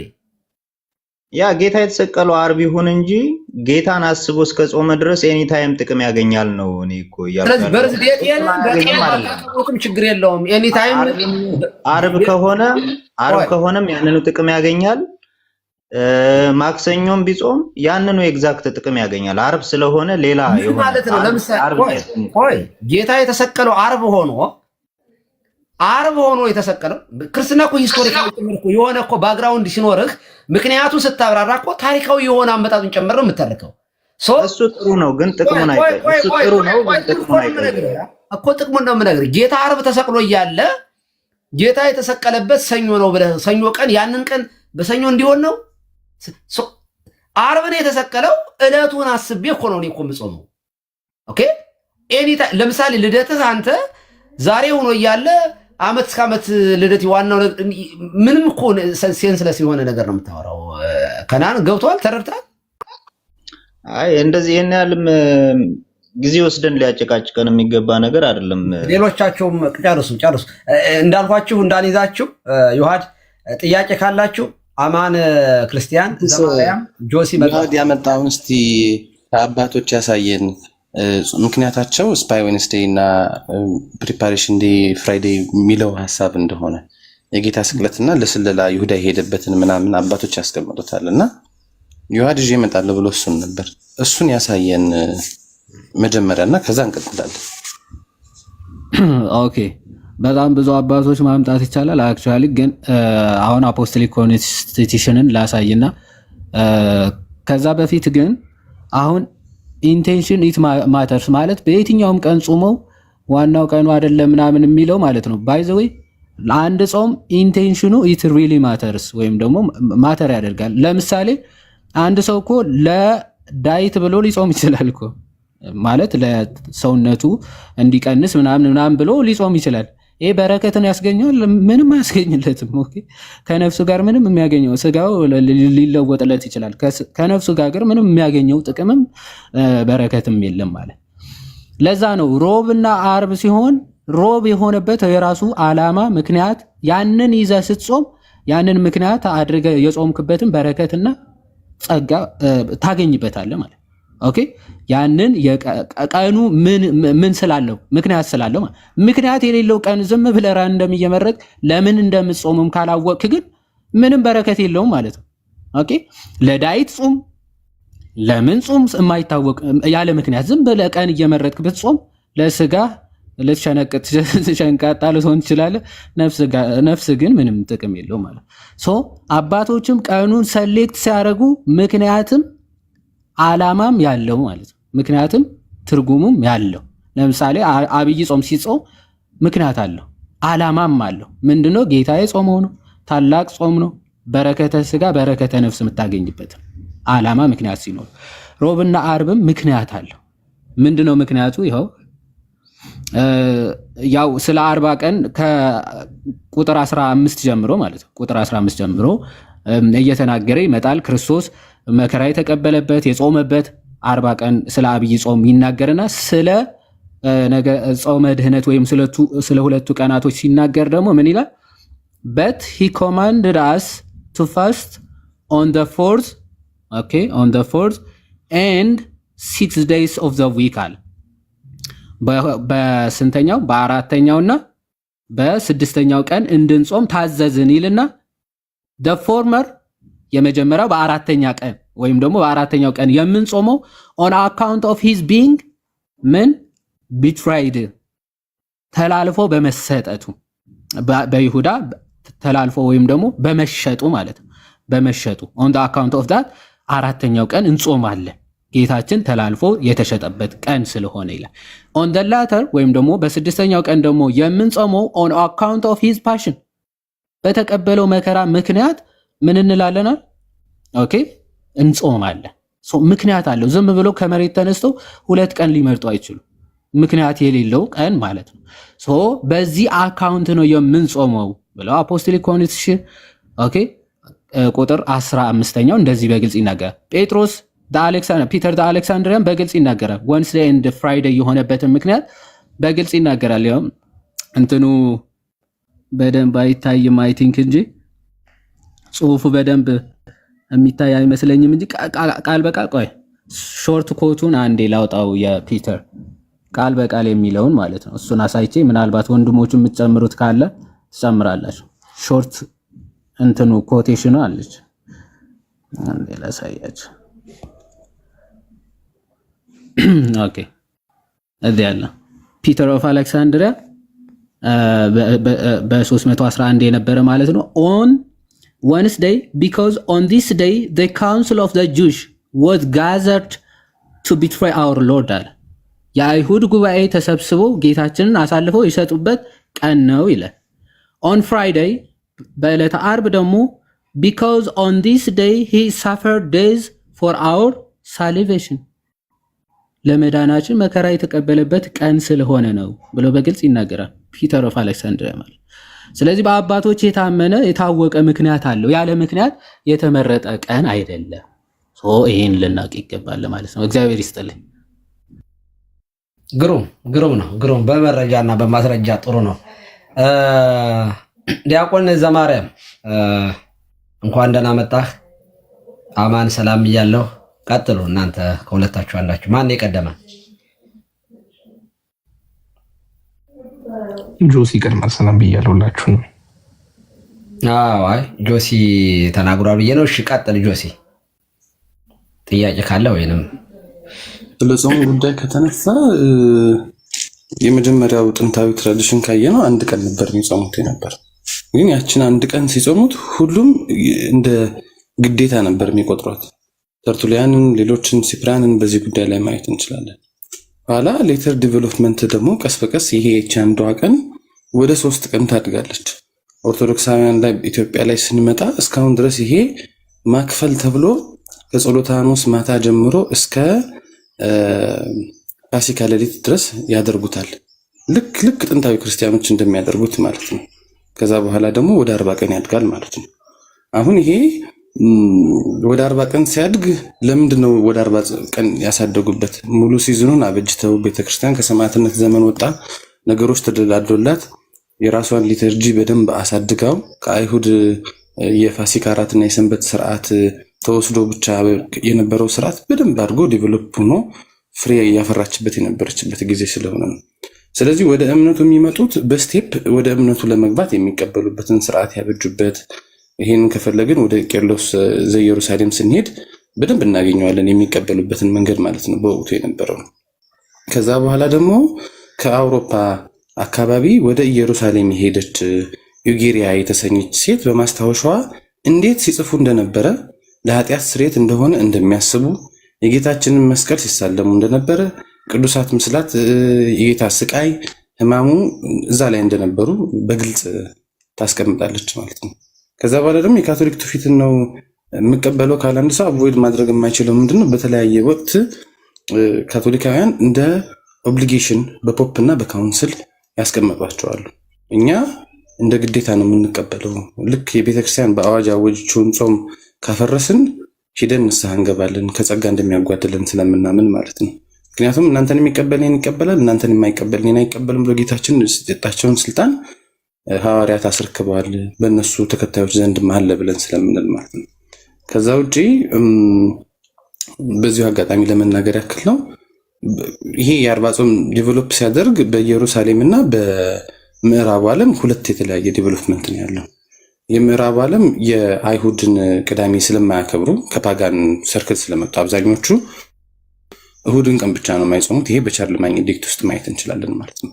የምስራቁ ዓለም ደግሞ ሲነሳ መጀመሪያውኑ በሕግ አይሁድ የነበሩ ስለነበሩ የቅዳሜና እሁድን አይጾሙም ነበር ማለት ነው። ይሄ የኢየሩሳሌም ትውፊት ይባላል ማለት ነው።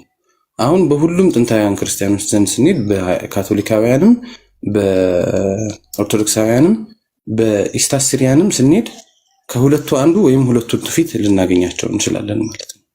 ስለዚህ ሲጾሙ ሁሉም ሲጾሙ እንደ ግዴታ ነበር የሚጾሙት፣ እንደ አማራጭ አይደለም ማለት ነው።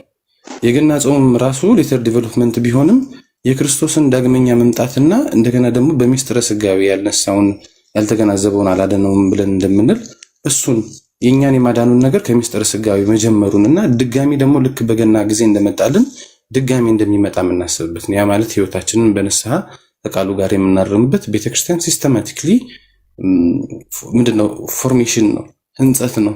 እምነታችንን ለራሳችን ደግመን እየነገረው የምንታነጽበት ነው። ሰው ሲጠመቅ ወደ ክርስትና ህይወት ይገባል። በስርዓት አምልኮ ደግሞ ሰው በክርስቲያናዊ ህይወት እየታነጸ ይበልጥ እያደገ ይሄዳል ማለት ነው።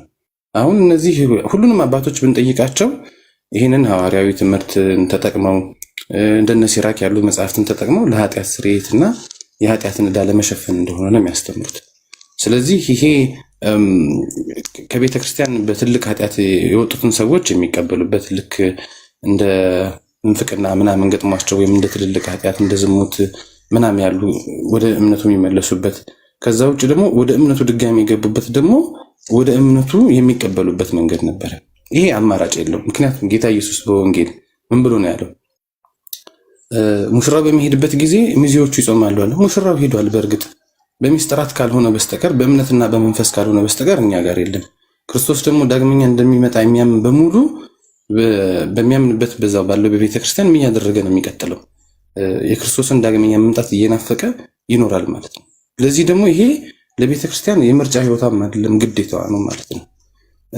በላቲኑ ትራዲሽን ጾም ቀዝቅዟል ምናምን፣ ስለዚህ አብሶሉት አይደለም ወይም ደግሞ እንዳማራጭ የሚታይ ነገር ነው ምናምን ብሎ ሰዎች እንዳይሉ፣ በላቲኑ ትራዲሽን ያንን ያቀዘቀዙበት ምክንያት ጃኒሲስት እና ኬታር ሳልቪጀንስ የሚባሉ ምንፍቅናዎች ስለመጡ ጾምን የመዳን መንገድ ብቻ ሳይሆን አካልን ክፉ በማድረግ አካልን እስከሚሞቱ ድረስ በመጾም የሚጎዱበት ክፍል ስለነበረ እሱን ከማስወገድ አንጻር ነው። አሁን በዘመናዊ ዓለም ፖፑሊዮ ራሱ ልክ በኦርቶዶክሳውያን የገሃድ ጾም እንዳለው አሁን በቅርብ ጊዜ ተመልሰው እነዛን የገሃድ ጾሞችን ለላቲን ትራዲሽን መልሰዋል። እነሱ በአመት ውስጥ ባሉ ሲዝኖች በሙሉ ከ6 ጊዜ በላይ ነበር የገሃድ ጾም ለብቻ ያላቸው ማለት ነው። አሁን እነሱ ራሱ በዚህ ሰዓት ላይ እነ ኬታርስ እና አልቢጀንሲ እና ጃኒሲስት ምንፍቅናዎች ስለሌሉብን ወደ ጾም እንመለስ እያሉ ነው። ከዛ ውጭ ግን በግዴታ ላይ ያሉት ጾሞች በግዴታ ናቸው። ቀኑን ሙሉ መጾም ያለበት የግዴታ ጾም የግዴታ ይጾማል። ከእሱም ጋር ያጓደለ ሰው በሽተኛ ምናምን ሆኖ ዲስፔንሴሽን የሌለው ከሆነ ሄዶ ንስሐ ይገባል። ስለዚህ የካቶሊክ ትራዲሽን እከተላለሁ ብሎ የሚል የአባቶችም የቤተክርስቲያን ታሪክም የቤተክርስቲያን ጉባኤዎችም የፖፖቻችን ዲክሪዎችም የሚያስረዱት የግዴታ የጾም የሆኑት የግዴታ ጾሞችን የግዴታ መጾም አለብን ማለት ምንም አማራጭ የለም በዚህ ጉዳይ ላይ። ስለዚህ ካቶሊክ ትምህርቷ ይሄ ነው። የግዴታ ጾሞች የግዴታ ጾሞች ናቸው። ሚኒመም የሆነው ቤተክርስቲያን ታስቀምጣለች። ከዛ በላይ መጋደል የክርስቲያን ስራ። ይሄን ይመስላል ቀሲስ። ቴንክ ዩ በጣም ቆንጆ ኤክስፕላኔሽን ነው። በተለይ ለከነአን ይሄ በደንብ መልስ ይሆናል። በኋላ እንትን ትልበታለህ። ኦፍኮርስ መቼም ጾም ከኃጢአት ስርየት ጋር በደንብ ይገናኛል። በጾም ወበጸሎት ይሰራ ኃጢአት ይላል ቅዱስ ያሬድም። እና እሱ ብቻ ሳይሆን እንዴ ጌታ ራሱ እኮ ኃጢአትን ማስተሰረይ ብቻ ሳይሆን ኃጢአት የሚያስፈጽመውን የኃጢአት ዋና ተልእኮ ፈጻሚው ዲያብሎስን ራሱ በጾም ነው ድል የምንነሳው። ጌታ እንደዚያ ነው ያደረገው። አጋንንት እንደዚህ ያለው አብሮ አደግ ሰይጣንም ያለ ጾምና ያለ ጾም አይወጣም ብሎ ስለዚህ አጋንንት ዋናው ኮዙ ምንጩን የሐሰት አባት የኃጢአት ምንጯ ኃጢአትን እንድናደርግ የሚያስገድደውን ዲያብሎስን በጾም ድል እናደርግበታለን። እና ይሄ በጣም የታመነ ነገር ነው። በጣም ጥሩ ነገር ነው። ዘማርያም ቀጥልሽ። ያው በውሃ ብቻ እየጾሙ በእርግጥ ስለ ጾም እነሱን መሞገት ትንሽ ይከብዳል። አንዳንዴ ይሳቅ እያልን እንድናወራ ብዬ ነው። እኔ በጣም ሰርፕራይዝ ነው ያደረገኝ ከነአን በ40 ቀን በውሃ ብቻ እንጾማለን ብሎኛል። የሚጾሙ አሉ ብሎኝ በጣም ገርሞኛል። አውግስጢኖስ ያለው ነው ቀሲስ። አይ ከጴንጤቆስጣል እኮ ነው። አውግስጢኖስ ያለውማ መጽሐፍ ቅዱስማ ብሏል እኮ። ግን ከጴንጤቆስጣል 40 ቀን በውሃ ብቻ የሚጾሙ አሉ ብሎናል። እና በኋላ ማስረጃውን እስከዚያ ከነአን እየነቅተን የሚሆነው በኋላ ማስረጃውን ታሳየላለህ። ዘማርያም ቀጥል። የምኑ ማስረጃ ነው? ስም ዝርዝራቸውን ሊስታቸውን ታቀርብልኛለህ? በውሃ የሚጾሙትን 40 ቀን ዛሬ በቃ በዚች በቃ ሳምንት ምናምን ኧረ ተመችተኛል። ኧረ በጣም ነው የተመቸኝ። ይችማ በቃ አይ አሉ ይሄ this is አሉ ያው እንግዲህ በኤርሊ ቸርችም አሉ እንደዚህ። አይ እነሱም ችግር የለም፣ እነሱማ ችግር የለም አሉ። እኛም አባቶች ብያለሁ። ይቀጥላል እና ታዲያ ለእናንተ ሲሆን ብቻ ነው እንትን የሚለው? አይ እኔ እኮ ቆይ ግድ የለም ዘማርያም ቀጥል። የግድ ኦርቶዶክስ መሆን አለበት? ቀጥል። እንደምን አሉ መላከ ገነት ይፍቶኝ ይባርኩኝ ብያለሁ። ወንድሞቻችን መምህር በረከት ሁላችሁም እንደምን አደራችሁ? እንኳን ለጾመ ነቢያት በሰላምና በጤና አደረሳችሁ። እኔ እንኳን ማቅረብ የፈለኩት የመጀመሪያው አፖስቶሊክ ኮንስቲቱሽን ነበረ እንትና ያቀረበው አሁን ይሁዴ ያው እሱ በድጋሚ ከማቅረብ ያው አንዴ ግልጽ ከሆነ ድጋሚ ማቅረብ አስፈላጊ አይደለም። ለምን እንደሚጾም ግን ያው እዛው መጽሐፉ ስላብራራው እዛው ላይ አንደኛው ምክንያት ይሄ ነው። ግን ካልተጠቀሰው ውስጥ ለማንሳት ያክል የሰለስቱ ምዕት ሃይማኖተ አበው ላይ ሰለስቱ ምዕት ይሄ ጾም እንዲጾም ያዘዙበት አለ። ይሄ አሁን ሃይማኖተ አበው ዘሰለስቱ ምዕት ነውና እዚህ ምዕራፍ ላይ ቁጥር 18 እንደዚህ ይላል። ቁጥር 18ን ላንብብላችሁ። በጣም ግሩም በሆነ መንገድ የሐዋርያትን ትምህርት ራሳችሁ ሰለስቱ ምዕት ያስቀምጡ ማለት እዚህ ቁጥር 18 እንደሚታያችሁ ሰለስቱ ምዕት ምዕራፍ ስንት ነው? 20 ላይ ክፍል 3 ቁጥር 18 እንደዚህ ይላል። ጌታ ያዘዘውን ጾም አትሻር ይልና እነዚህም ረቡዕና ዓርብ ናቸው ይላል። ረቡዕ። ስለዚህ ቀደም አፖስቶሊክ ኮንስቲቱሽን ቡክ 5 ላይ ተናል ሴክሽን 3 ላይ ነምበር 15 ላይ እዛ አለ። እዚህ ደግሞ ሰለስቱ ምዕት ደግሞ ጌታ ያዘዘውን ጾም አትሻር ብሎ ስፔሲፊካሊ እነዚህ ረቡዕና ዓርብ ናቸው ይላሉ። ሰለስቱ ምዕት ማለት ነው። ከነሱ ቀድሞ በርግጥ ከሰለስቱ ምዕት ቀድሞ እነዚህ ቅዱሳን ሐዋርያት በሲኖዶሳቸው ገልጸዋል። እዚህ መጽሐፈ ሲኖዶስ ላይ የሚለው እዚህ መጽሐፍ ላይ ገጽ 39 ብንመለከተው ይሄን እንዳለ ከነ ምክንያቱ ዘርዝሮ እናገኛለን። ይሄ ላሳይ የሐዋርያት የመጀመሪያው ሲኖዶስ ነው። ለዛውም በነገራችን ላይ አንደኛው የሐዋርያት ሲኖዶስ ይሄ 8 የሥርዓት መጽሐፍ ውስጥ ማለት ነው። አንደኛው የሐዋርያት ሲኖዶስ ገጽ 39 ላይ እንደሚል ቃል እናገኛለን። አንደኛው የሐዋርያት ሲኖዶስ ገጽ ላይ ማለት ነው። እዚህ ታያችኋል። ገጽ 39 ላይ ቁጥር 25 ላይ ይሄንን ረቡዕና ዓርብን የምንጾምበት ምክንያት ጾም ብቻ ሳይሆን ጸሎትም ጭምራለሁ። በነገራችን ጾም ማለት ከምግብ መከልከል ብቻ ማለት አይደለም። ከክፋት ከኃጢአት ከተንኮልም ጨምሮ ፕላስ ደግሞ እየጾምኩ ነኝ ብሎ ተጋድሞ መዋል ሳይሆን ጸሎትም ጭምር እንዳለው ይታያችኋል። እዚህ ጋር አንደኛ የሐዋርያት ሲኖዶስ ገጽ ላይ 25ኛው አንቀጽ ላይ 3ኛ ትእዛዝ እንደዚህ ይላል። ስለ ረቡዕ ይላል። ረቡዕ ምክንያት በዕለተ ረቡዕ ተሰብስበው ጸሎት ያድርጉባት። በዚች ቀን ለምን አይሁድ ይዘው እንደሚሰቅሉትና በሶስተኛው ቀን እንደሚነሳ ነግሯቸዋልና ስለነሱም አዘኑ፣ ተከዙ። እቺ ምን ቀን ናት? ረቡዕ ቀን። ስፔሲፊካሊ ቀኗን ጠቅሶ ማለት ነው። ምክረ አይሁድ የተፈጸመበት ስለሆነ ከዛ 26ኛው አንቀጽ ላይ 4ኛው ትእዛዝ ማለት ነው ስለ ዓርብ ይላል። በዕለተ ዓርብ በ9 ሰዓት ተሰብስበው ጸሎት ያድርጉ። 9 ሰዓት ላይ ጸሎት እናደርጋለን። ክርስቶስ ረቡዕ የነገራቸውን መከራውንና ስቅለቱን በዕለተ ዓርብ ደርሷልና። ከዛ ምን ሆነች? ምድር እንደተንቀጠቀጠች ተረጋገጠ።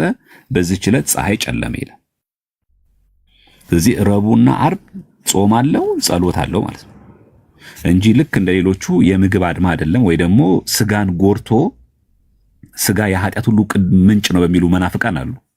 ስለዚህ ቶሎ ብለን ይሄንን ስጋችንን ይሄ የተፈጠረው የኛን ስጋ ከዚህ ዓለም እንገላግለው በማለት ሆን ብሎ ስጋን እየጎዱ የሚጾሙ ጾም እንደዛ አይደለም። የኛ ጾም ስጋ የኃጢአት ሁሉ ምንጭ ነው፣ ከዚህ ዓለም መገላገል አለበት እና ቶሎ ለመግደል ፈልገን ነው ስጋችን በረሃብ ምንቀጣው በሚል የረሃብ አድማ የሚጾም አይደለም ጾም ማለት ነው።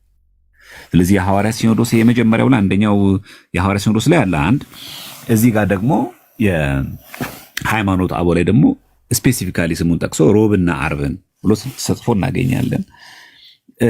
በአሃት አብያተ ክርስቲያናት ደግሞ በተለይ አሁን እነዚህ ኦሪየንታል ምንላቸው አብያተ ክርስቲያናት ደግሞ ይሄ ጾም ይጾማል። ረቡዕና ዓርብ የማይጾም አሃት አብያተ ክርስቲያናት የለም። ከኦሪየንታል ውስጥ አሁን ብንጠቅስ የግብፅ ኦርቶዶክስም፣ የሶሪያም፣ የአርመንም፣ የህንድም እንዲሁም ደግሞ የኢቭን ኤርትራ ደግሞ ጨምረን እነዚህ አሃት አብያተ ክርስቲያናት ረቡዕና ዓርብን ስም ጠቅሰው ያውም ሮብና አርብን ብለው ያውም ደግሞ ምክንያቱ ልክ ደግሞ እንደኛ በተመሳሳይ ቀደም የወንድማችን ዮሐድ እንዳነበበልን ሮብ ክርስቶስ የተሰቀለባት ምክረ አይሁድ የተፈጸመባት ዕለት ናት በማለት ዕለቷን ጭምር በመጥቀስ ይናገራሉ ማለት።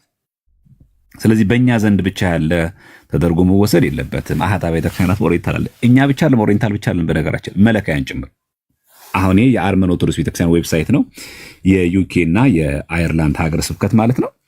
እዚህ ላይ ሮብና አርብ እንዴት አድርጎ እንደጠቀሰ እናንብባት። ያችን ብዙ ስለ ጾምና ስለ አጽዋማት እዚህ ስርዓት አላቸው። እችን ክፍል ላሳይ ተመልከቱ። እዚህ ጋር ዴይሊ ፋስት ይላል። ኤቭሪ ዌንስዴይ ኤንድ ፍራይዴይ ኢዝ ኤ ዴይ ኦፍ ፋስቲንግ ነው የሚለው። ይሄ በአርመን ኦርቶዶክስ ቤተክርስቲያን ሁል ጊዜ ሮብና አርብ ምንድነው ጾም ነው። እኛ ጋር መቼም አይጾም አለ ሮብና አርብ በበዓለ ሃምሳ አይደል? ይሄው እዚህ ጋርም አለ ኤክሴፕት ይላል ዱሪንግ ዘ 14 days አፍተር ኢስተር ነው የሚለው። በበዓለ ሃምሳ ጊዜ ካልሆነ በስተቀር ሮብና አርብ ምንድነው ጾም ቀን ነው። ከዛ የዛ ፋስት ኦፍ ግሬት ሌንት አለ አብይ ጾም ማለት ነው። ከዛ ሆሊ ዊክ ደግሞ አለ ህማማት አለ። ዊክ ሎንግ ፋስት ደግሞ አለ ከሰኞ እስከ ዓርብ ጾም ደግሞ አለ እነሱ። እኛ 7 አጽዋማት ነው ያለ እነሱ ደግሞ 10 አጽዋማት አላቸው። ግን እዚህ ጋር ምን እንደሚለው ኤቭሪ ዌንስዴይ ኤንድ ፍራይዴይ ነው የሚለው። ስለዚህ በኦሪየንታል አብያተ ክርስቲያናትም ጭምር ሮብና አርብም ያውም ደግሞ ልክ እንደኛው በበዓለ ሃምሳ ሮብ አርብን ጨምረን ልክ እንደ ዕለተ ፋሲካ እንደ አንድ ቀን እናከብራታለን። እሱም እዚህ ጋር ኤክሴፕት ብሎ አስቀምጦታል። 40 ቀን ከጾሙ በኋላ ከፋሲካ በኋላ ከሌሉት በስተቀር ሮብና አርብን ይጾሙ የሚል አላቸው። ልክ የጾም ስርዓታችሁ በነገራችን ላይ አሁን ልክ እኛ እንደምጾሙ ነው አንዱ ማሳያ። እንደውም ከምግብ ስንከለከልኛ ከቅቤ ከስጋ እንከለከላለን። እነሱ ልክ እንደዚህ from meat and animal products ነው የሚለው በሐክ ይሉታል። ከቅቤ ከስጋ ተከለከለ ምን ጾሙ ጾም ማለት ጭምር ራሱ። ሁለተኛ ነገር ደግሞ ዶዘ የሚባል ደግሞ ቶታሊ ይሄ ከጾም ምግቦችም ጭምር ደግሞ በመከልከል የሚጾም ሰው ሁለት አይነት ጾም አላቸው እነሱ። ይሄ የአርመን ኦርቶዶክስ ቤተክርስቲያን ስርዓት ነው አንዱ ፋስትስ እና ፌስትስ በጾማትና አጽዋማትና በዓላት ጭምር ማለት ነው። ልክ እንደዚሁም በሶሪያ ብናየው እንደዚሁ ነው። በአርመንም ብናየው እንደዚህ ነው። በህንድም ብናየው እንደዚህ ነው። በግብጽ ኦርቶዶክስ ቤተክርስቲያን ብናየው እንደዚህ አጽዋማት ይጾማሉ ማለት ነው። ስለዚህ በሐዋርያት ትምህርት አለ ዲያዴኪያ ላይ ቀደም አይተነዋል። በአፖስቶሊክ ኮንስቲቱሽን ቡክ 5 ላይ አይተነዋል። ከና ደግሞ ሃይማኖተ አበው ላይ አለ ዘሰለስቱ ምዕት ምዕራፍ 20 ላይ ማለት ነው።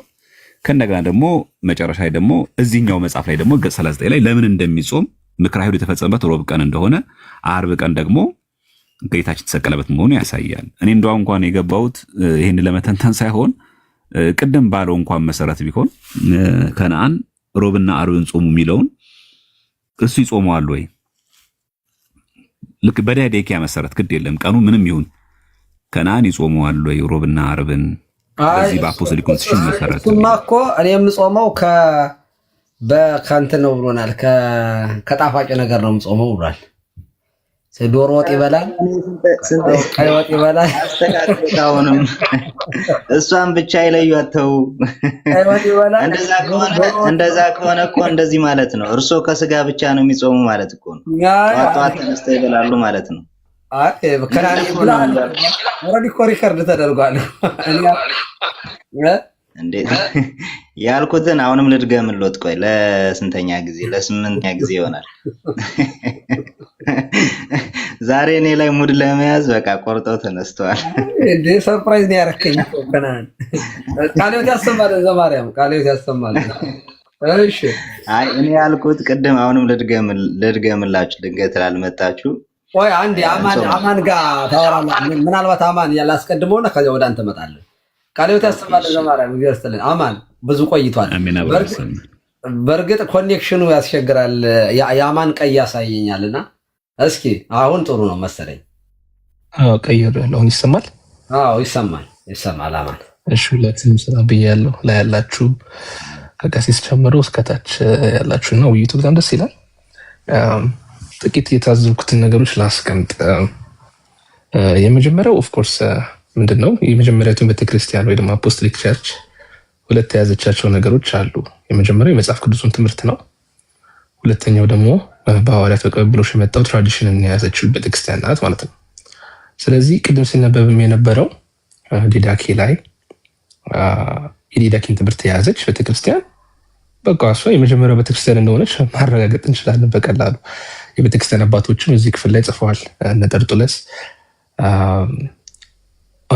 ኦሪገንም ይህንን ትራዲሽን በቤተክርስቲያን እንደቀጠለ ተናግረዋል። ስለዚህ የመጀመሪያው ቤተክርስቲያን የትኛዋ ናት ሲባል ይህንን አስተምሮ አስቀጥላ የያዘችው ማለት ነው። ሮብና ዓርብ የምትጾመው እንዲሁም ደግሞ ግሬን ትሬንት ወይ ደግሞ ትልቅ አብይ ጾም የሚባለውን የያዘችው ቤተክርስቲያን በአጭሩ አይደንቲፋይ ለማድረግ ለማቅለል እነዚህን የያዘችው መሆን አለባት። አይ እነዚህ ሁለቱ አያስፈልጉም ማንዳቶሪ አይደለም የምትለው ቤተክርስቲያን የመጀመሪያው ቤተክርስቲያን ላለመሆኗ ማረጋገጫ ምልክቱ እሷ ናት፣ ራሷ ናት ማለት ነው። እየተናገረች ነው እኔ አይደለሁም፣ እኔ አሁን የራሴን ነገር ነው ማስተምረው እንደማለት ነው። ስለዚህ ትራዲሽን ይሄ ትውፊት የተባለውን ቅዱስ ትውፊት የተባለውን የትኛው ቀን የሚጾሙት የተባለውን በግልጽ የተጻፈ ስለሆነ ዲዳኬ ደግሞ እንደሚታወቀው አንዳንድ ስኮላሮች እስከ 57 ኤዲ ድረስ ወደፊት ወደኋላ ይገፉታል። አንዳንዶቹ እስከ ሌሊት 90 ነው የሚሄዱ አሉ። ግን ቢያንስ የሐዋርያቱ ትምህርት እንደሆነ ግልጽ ነው። ለምሳሌ ለጥምቀት በጣም የሚገለጥ ለጥምቀት ሙግት የሚቀርበው ከዲዳኬ ነው። ከኦኔጂስቶች ጋር ሰዎች ሲሟገቱ፣ በተለይ ፕሮቴስታንቶች ሲሟገቱ የሚያቀርቡት ምንድነው? እንዴ አይ በአብ በወልድ መንፈስ ቅዱስ መጠመቅ አለባቸው። የቱ ጋር እንደዛ የሚባለው ሲባል መጽሐፍ ቅዱስ ይሄዳል። ግን ትልቁ ማስረጃ ዲዳኬ ነው። ለጾምም ደግሞ ትልቁ ማስረጃ የሚሆነው ዲዳኬ ነው። ስለዚህ አንዱን ደግሞ ጠቅሶ አንዱን ደግሞ ትቶ አይሆንም ነው። ስለዚህ ይሄ ልምምድ የሌላት ቤተክርስቲያን አፖስቶሊክ ቤተክርስቲያን አይደለችም፣ ወይም ደግሞ ከሐዋርያቱ የመጣች ቤተክርስቲያን አይደለችም ማለት ነው ለማለት ነው። ትዝብት ይሄ ነው። ጨርሻለሁ። አዎ ደግሞ ዊዛውት ቸርች ደግሞ ዜር ኢዝ ኖ ሳልቬሽን እና ቸርች ከሌለች ቸርች በሌለችበት ቢጾምም በነገራችን ላይ የጥንት ፈላስፎች አይነት ጾም ነው የሚሆነው። ጾም ከቤተ ክርስቲያን ወይንም ከድህነት ጋር በተገናኘ ወይንም ደግሞ ከመጽሐፍ ቅዱሳዊ ወይም ጌታችን አስተምሮ ከሆነው ጋር የተያያዘውን ጾም ስለሚጠቅመው ጾም ነው የምናወራው። ስግደት ስናነሳ ስራ ክሮባት ስላልሆነ፣ ስግደት ስናነሳ ስለመገለባበጥ ስለ ስፖርት ምናምን አይደለም የምናወራው። በተለየ ሁኔታ እንደሆነ ጾምንም ስናነሳ እንደተባለው የሆነ ሰለንደር በዲ እንዲኖረን የሆነ ሸንቃጣ እንድንሆን ሰውነታችን በጣም ተክለሰው ቁመናችን እንዲያምር አይደለም። ለዚያ ዋጋ የሚያሰጠው ነገረ መስቀሉን እያሰቡ መከራ መስቀሉን እያሰቡ የሚጾሙት ጾም ሌላው ቀርቶ እኮ ስጋውና ደሙን እንኳን ስንቀበል እኮ መከራውን ጭምር እያሰብን እኮ ነው። እና ስለዚህ ዋጋ ያለው ጾም እንዲህ ያለ ጾም ነው። ቤተክርስቲያን ደግሞ ከመጀመሪያው ጀምሮ ይሄ አላት የሚለው አማን ጥሩ ማጠቃለያ ነው የሰጠህን። እሲስ እንትን ልበላ ከአማን ቀጥሎ ብለውኝ ነበረ። ትንሽ ማስተካከያ ልስጥና እሺ መልስ ነው የሚሆነው። እሺ አይ መልስ ምናምን አይደለም፣ ያው ከጀምር ያው መልስ ይመጣልሃል። ይሄን ጠብቀህ ተናገር።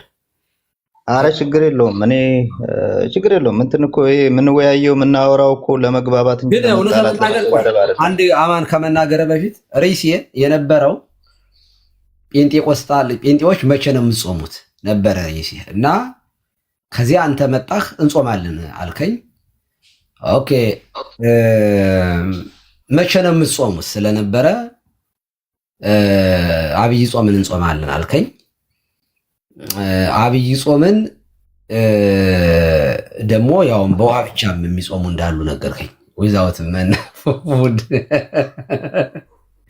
በጣም ይቅርታ በእውነት በጣም ይሄ አስቂ ስለሆነ ነው። እና ውሃ ብቻ እየጠጡ 40 ቀን የሚጾሙ አሉ ነው ያልከኝ።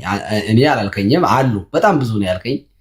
እነዚያ ሰዎች እኔ ኢንቪዚብል ቸርቾች ውስጥ የሆኑ ኢንቪዚብል ቸርቾች ውስጥ ባለፈው ስትላቸው የነበሩ ሰዎች ምናልባት ከሆነ ከኛ የማይታወቁ ስለሆነ እኛ ቤት ያሉትን መናንያን ይመስለኛል። እኛ ቤት ኢንቪዚብል ቸርች መናንያን ብቻ ናቸው የሚጾሙ አሉኝ እኮ። እንዴት ነው? እውነቴን ነው። 40 ቀን ዊዛውት ፉድ የሚጾሙ ሰዎች ምንም አይነት ምግብ ሳይመገቡ 40 ቀን የጾሙ ሰዎች ጠይቄ ነበረ። ተመልሰው እዚህ ዓለም ላይ ለመኖር አይከብዳቸውም ወይ?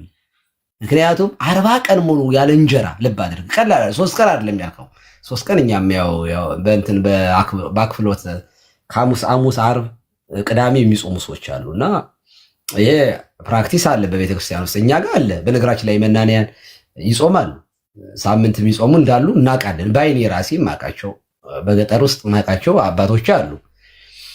40 ቀን ምንም አይነት እኛ ሙሴንና ከዳግማዊ ሙሴ ከክርስቶስ በስተቀር ያው ዊዛውት ምንም አይነት ሳይበሉ ምንም ሳይቀምሱ በጣም ቀላል ነገር እንዳይመስል ይሄ በጴንጤቆስጣል መኖሩ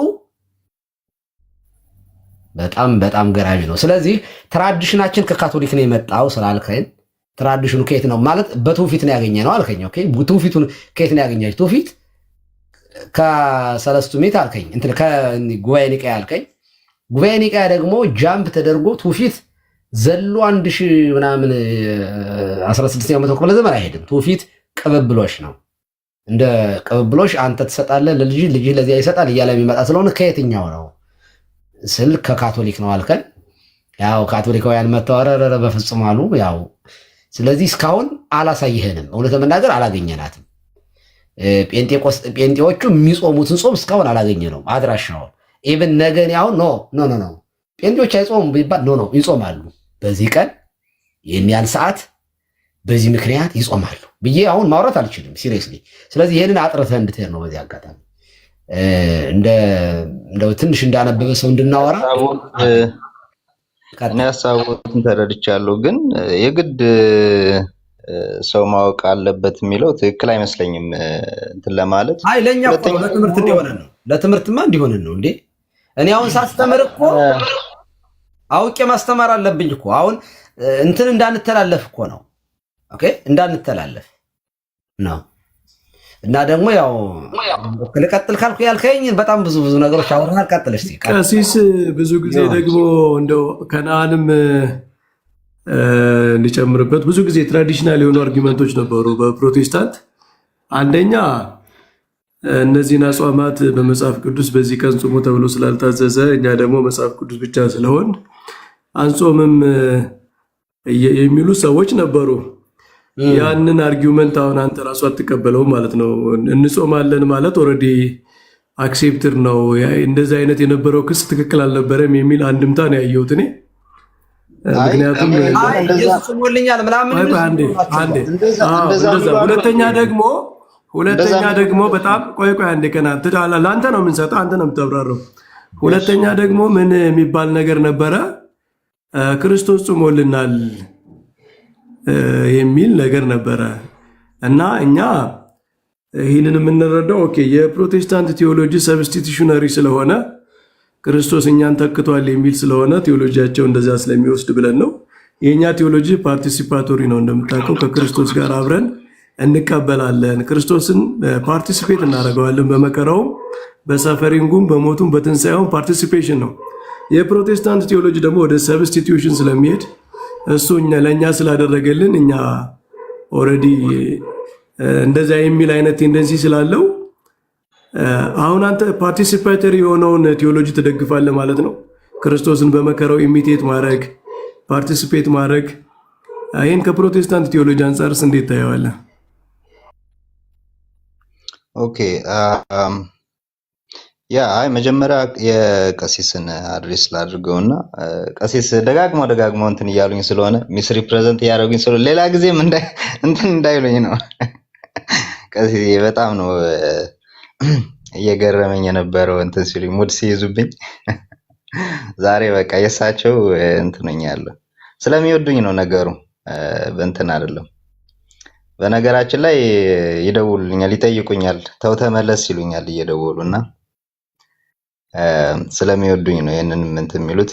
በክፉ ምናምን አድርገውት አይደለም። እኔም በዛ አልወስድባቸውም። ከፍቅር ነው እንደዚህ የሚያደርጉትም። ያንን እንትን ልበሉት። ቅድም ያልኩት ምንድነው ያ እንጾማለን፣ ግን ደግሞ ለምሳሌ እኛ ስንጾም ከምግብ ብቻ አይደለም የምንከለከለው። አሁን ከምግብ መከልከል አለ ብያለሁ። ከምግብ መከልከል አለ። ከሱ በተጨማሪ ደግሞ አሁን በኦርቶዶክስ ምን አለ? ከምግብ ከመከልከል በተጨማሪ ከስጋ መከልከልም አለ፣ ከእንስሳ ውጤቶች። ከሱ በተጨማሪ እኛ ደግሞ ምንድነው የምናደርገው? ከምንወደው ነገር ነው የምንከለከለው። ከምንወደው ነገር ማለት አንድ ሰው አንዳንዶች ቸኮሌት ሊተው ይችላሉ። አንዳንዶች ጣፋጭ፣ እኔ ጣፋጭ ነው የምወደው፣ ጣፋጭ ነገር ነው የምተወው አልኳቸው እና እሳቸው እሷ ላይ ብቻ ተኮሩብኝ። አሁንም ያው የሰዓት ጾም አለ። አሁን አንዳንዱ እንደያቅሙ 24 ሰዓት የሚጾም አለ፣ የ6 ሰዓት የሚጾም አለ፣ የ12 ሰዓት የሚጾም አለ፣ 24 ሰዓትም የሚጾም አለ። ሌላው እንደ ተጨማሪ ከናን እስኪ ኤክስፕሌን አድርገው። ለምንድን ነው ከጣፋጭ ነገር ሰውነትህን ከሚወደው ነገር የምትከለክለው? አንደኛ ጣፋጭ ነገር በጣም ስለምወድ እኔ ራሴን ሰውነቴን አምሮቴን ለመግታት ነው።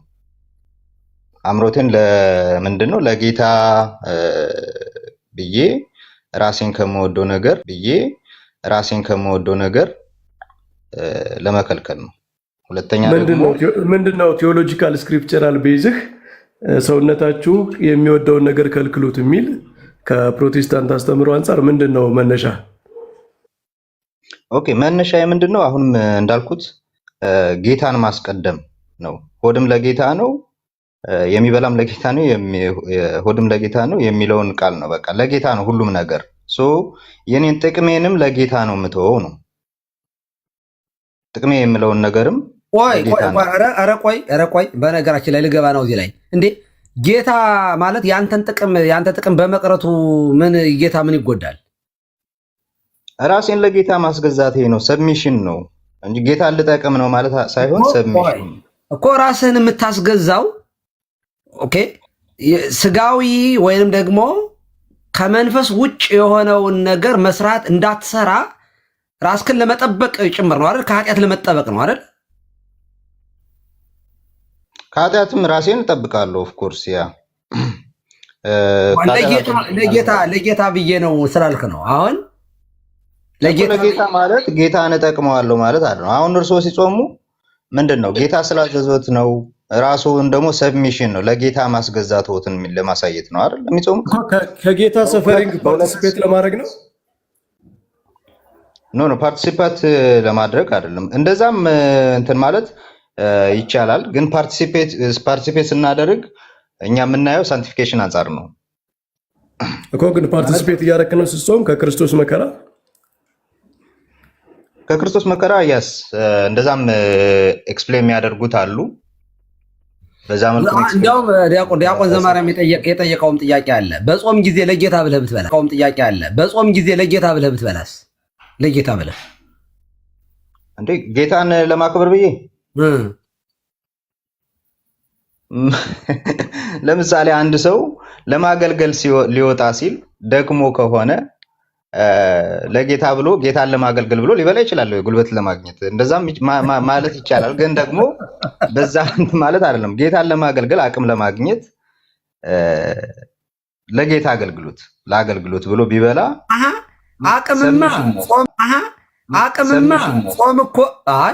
ጾም እኮ በነገራችን ላይ አቅምማ ሲጀመር እኮ አቅም የሌለውን ሰው እኮ ጾም አትለውም። በልቶ የማያውቅን ሰውዬ እኮ እኛ አሁን ጾም አንልም። እኛ አሁን ለምሳሌ አንድ ሰው ሳይበላ መጥቶ ነገር ግን አገልግሎት መሄድ ካለበት ለምሳሌ ሚሽን ሊሆን ይችላል፣ ኦኬ ወደ ገጠር ምናምን ሊሆን ይችላል። ሊወጣ ብሎ ለምሳሌ ሳይበላ መጥቶ ሳይበላ ቢቀር የቀረን ሰው ሲጀመር ጾም ይባላል? ያልበላን ሰው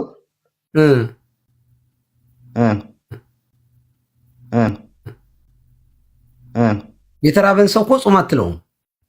እኔ እኮ ስለ ጾም አላወራሁም። አሁን ስለ ጾም እኮ ነው የምናወራው እኮ። እሳቸው ለምን አትበላም አትለውም አላሉም? አሁን ጥያቄው ዲፍሌክት እንዳያደርግ ይቅርታ ቀሲስ፣ ምንድነው ሐሳቡ? ለጌታ ብለህ ትበላለህ ሲባል አንተ ያቀረብከው ሐሳብ ለአገልግሎት ብዬ ብለህ ነበር እና መብላትማ መደበኛ ስራችን ነው ማለት ብናገለግልም ባናገለግልም እንበላለን። ግን ጌታን አስበህ ትበላለህ ወይ ነው ጥያቄው ይመስለኛል። ጌታን አስቤ እንደዛ አይደለም። ስለ ሰብሚሽን ነው እኮ የምንጾመው። ጾም እኮ ግዴታ ጌታ እኛ ስለተራብን ስለሚደሰት ነው እንዴ? አይደለም። ጌታን አስበህ በመብላት ሰብሚሽን አለ። በሌላ አገላለጽ በመብላት ሰብሚሽን አለ።